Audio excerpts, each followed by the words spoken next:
I give you Sarah, the co-founder of Canadian Frontline Nurses. Thank you. Hello, freedom fighters! So happy to be here with you today. Like Cindy said, my name is Sarah Shijunian, and I'm the co-founder of Canadian Frontline Nurses.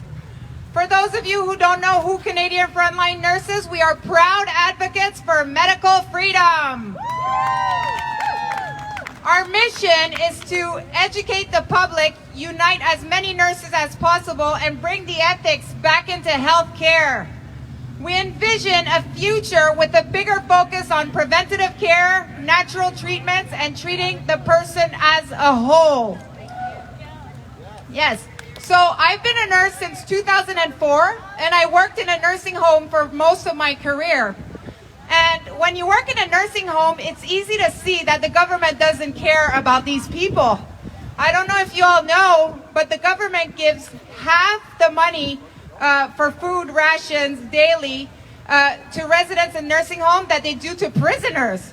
So when the government said that they were shutting down the entire economy to protect these same vulnerable people, a huge red flag went up into my head. And I thought that everybody would see the red flag like me, but unfortunately I was really wrong. And I tried to talk about it at work and I was shut down.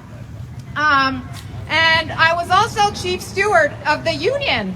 So I reached out to the union and I told them, hey, they're disrespecting my residents' rights, they're disrespecting our rights.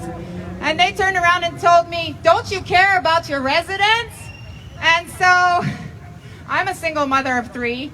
I had a lot of debt, so I stayed quiet for a while. I got scared. I thought, you know, everyone was telling me you're going to lose your job. So I stayed quiet, so during the first lockdowns, I saw my residents deteriorating. One of my residents actually died of a heart attack within a week. She was used to seeing her family every day, and every morning when I came onto my shift, I had to call her daughter and make sure I knew what time she was coming, because every 5 minutes my resident was going to ask me when she was coming, and I had to have the time because she had heart problems and she would get anxiety, and so you know, I did that every morning. So she didn't understand what the pandemic was about and why her daughter wasn't coming. She felt abandoned, and so she died of a heart attack within a week.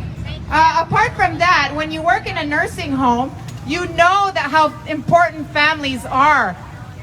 You know, they come in and they help us feed residents. A lot of residents don't want to eat from us. They want to see their families. And so a lot of residents had failure to thrive. They stop eating.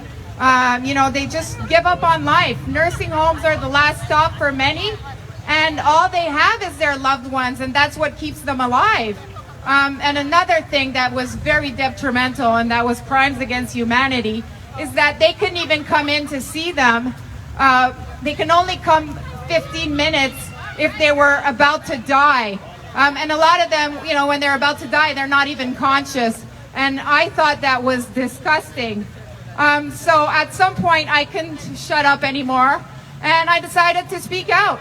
And so it was October 2020. I spoke out, and it wasn't too long after that I lost both of my jobs. I'm under 2 investigations by the College of Nurses. We were defamed internationally by the media, called domestic terrorists by some, lots of death threats, and we even had the RCMP come knock at our door. So yeah, that was lots of fun. And so we've been fighting for a long time. It's been over a year and a half. And we realized that we have to do more because not much has happened since. It's really good to fight, but if we're fighting for our freedoms, it means that we're not free right now, doesn't it? But we are free right now. And so we decided that it was time to create and be the change that we want to see in the world. So we want to create the world that we want to see. So that's what we're doing now. But it's also important to keep fighting in several ways. So it's important that we do not comply. You might not know it, but the mandates will probably be back in September or October. So make sure that if you're here, when you go back home, don't wear the masks. That's how we're going to get out of this. Each individual of us, it's no one's coming to save us. We have to save ourselves. Another thing that we have to do is we have to vote with our dollars. So try not to go and try to boycott these big corporations that are discriminating against us, and support the little businesses that are on our side, because if we don't, there'll be no more small businesses and the big corporations will take over. Another thing that's important to do is to keep the people that are taking our rights away accountable. So we, Canadian Frontline nurses, we have several lawsuits going on. So we're going against, obviously we're fighting against the College of Nurses because we're all being investigated, and we're going to investigate them. Yes. Funny thing about them, they haven't sent their experts yet because they told us that all their experts are in the front line fighting, and many people in the team have COVID, so I don't know. But anyways, so we're going against them, but we're also holding the media accountable. So we've been defamed, and we're suing the Canadian Nurses Association and a news outlet, yes, and a news outlet in BC. But we're also, we were part of the Ottawa convoy, and so we were the first. I know, everyone's excited about that. Yes, so we were the first ones to bring the president, the government to court for putting the Emergency Act. And we're also going to go against our unions and our employers. So it's important to hold people accountable, but apart from that, we have to move on. So how are we doing this? Canadian Frontline Nurses, we never wanted to go back into the system. So we're empowering nurses to actually come out of the system. And how are we doing that? We have a new directory, and so we're trying to get nurses. So we envision the new system is bringing people back to the community. So getting people out of the hospitals, out of the nursing homes, and back into the community from birth to death. I don't know if you all know, but it's safer to give birth in the community at home than to give birth in the hospital. And it's also much better to die at home and celebrate your life while you're still alive, surrounded by your loved ones. Yes, exactly. So we want to empower nurses to come out, find their passion and purpose, join us, and join our directory that we're doing. We also do not believe that people are patients. In the old system, it's still in. But we're just acting like our system's still here, already here. But they call people patients when they're in the hospital. And when you're a patient, it means that you're a victim, that you need someone from the outside to come and help and heal you. We don't believe in that. We believe that you are an active participant in your health. We are here to empower, educate, and guide you to heal yourself. So that's very important to us. Helene will talk about the directory a little bit more, but I just want to give you an example of what nurses can do and how they can find their passion and purpose and join our directory by giving you my example.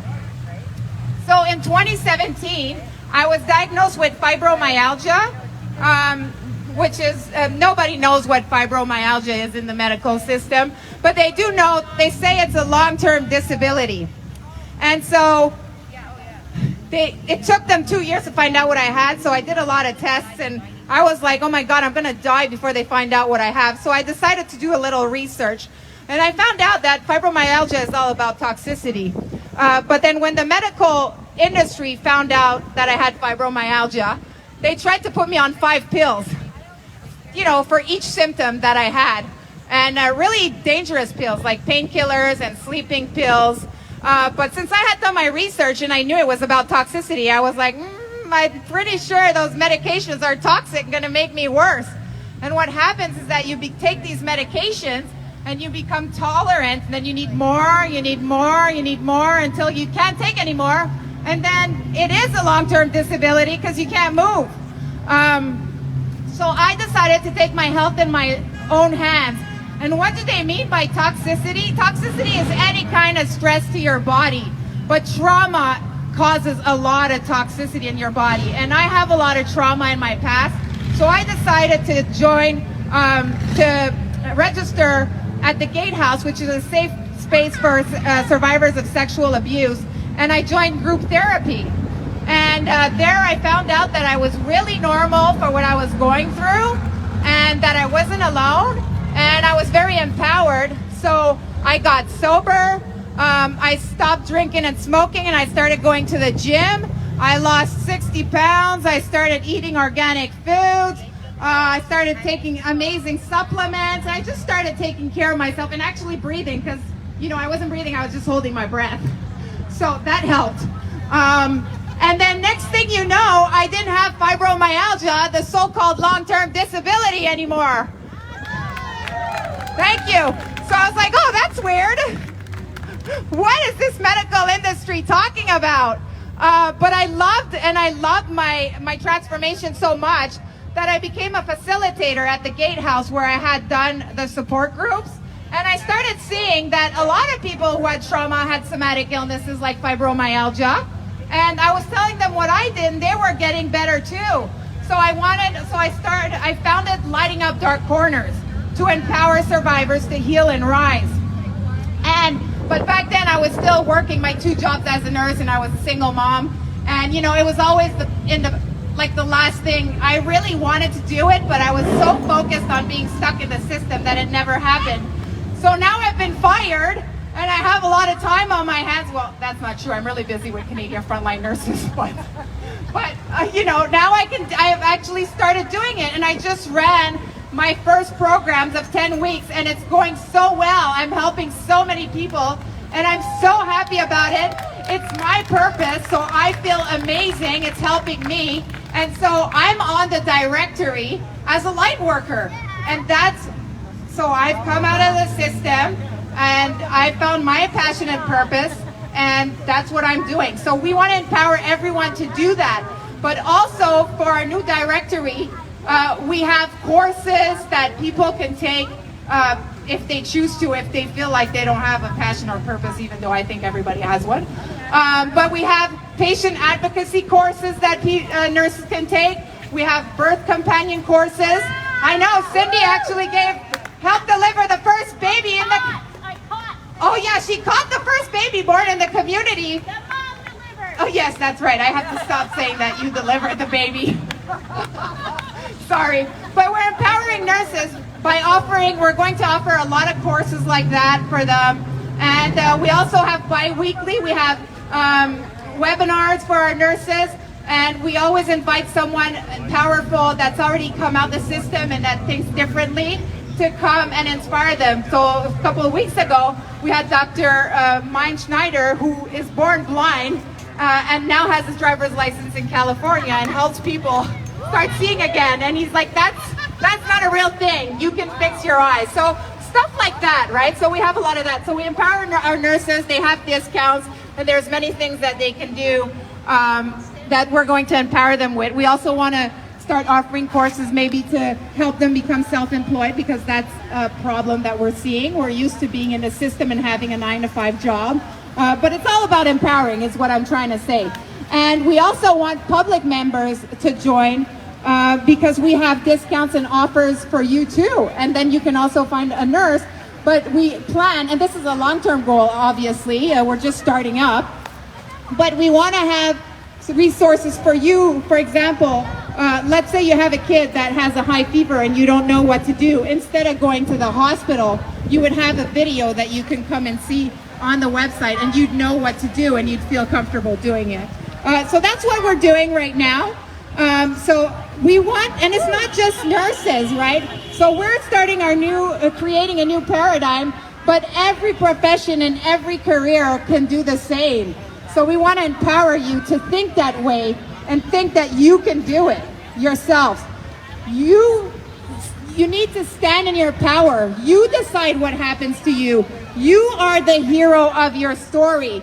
Do not let fear and hate take over our humanity. Spread love, and don't be silent in the face of oppression. Together, there's nothing we can't do. And together, we will rise above the ashes of the matrix. Who's with me? Thank you so much.